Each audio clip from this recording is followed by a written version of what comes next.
जिन्नात ये भी अल्लाह तबारक व तआला की मखलूक हैं और जिन्नात ये आग से पैदा किए गए हैं। जिस तरह इंसानों के अंदर अच्छे इंसान भी होते हैं, शरीफ भी होते हैं, फ़ायदा पहुंचाने वाले इंसान भी होते हैं, इसी तरह कुछ नुकसान पहुंचाने वाले, तकलीफ़ पहुंचाने वाले इंसानों में भी पाए जाते हैं। तो इसी तरह जिन्नात के अंदर भी इस तरह के जिन्नात पाए जाते हैं। कई जिन्नात तो ऐसे होते हैं कि जो लोगों को फ़ायदा पहुंचाते हैं, उनके साथ हमदर्दी करते हैं, उन्हें राह दिखाते हैं, और कई जिन्नात ऐसे होते हैं कि जो लोगों को तकलीफ़ पहुंचाते हैं, जिन्हें शरीर जिन्नात कहा जाता है।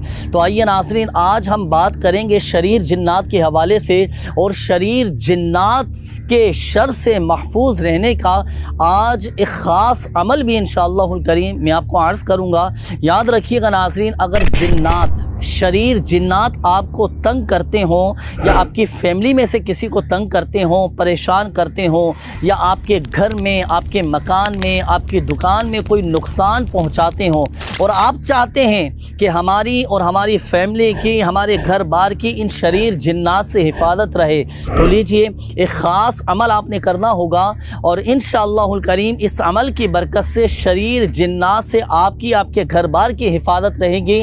वो शरीर जिन्नात घर छोड़कर चले जाएंगे। इसके लिए आपको चाहिए होंगी 4 अदद लोहे की कीलें।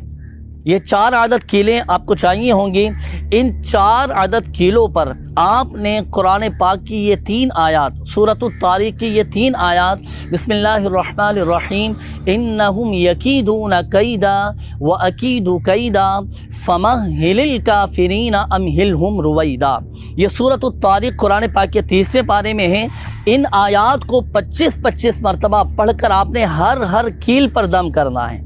अब जब ये 4 कीलों पर आप दम कर लें, तो अब ये 4 दम की हुई कीलें आपका जो घर है, उस घर के चारों कोनों में ज़मीन में आपने गाड़ दी हैं। ज़मीन में आप अच्छी तरह गाड़ दीजिए।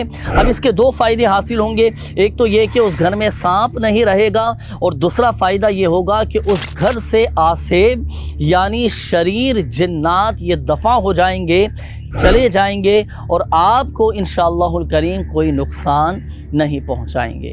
तो ये जो अमल आपको बताया गया नाज़रीन, ये अमल कीजिएगा। इंशाअल्लाहुल करीम अल्लाह की रहमत से शरीर जिन्नात से आपकी, आपके घर बार की हिफाजत रहेगी। और याद रखिएगा कि जब आप इन आयात कुरानी का विर्द कर रहे हों, ये वजीफ़ा पढ़ रहे हों, तो आपने सही तलफ़्फ़ुज़, क़वाइद और मखारिज की दुरुस्ती के साथ पढ़ना है।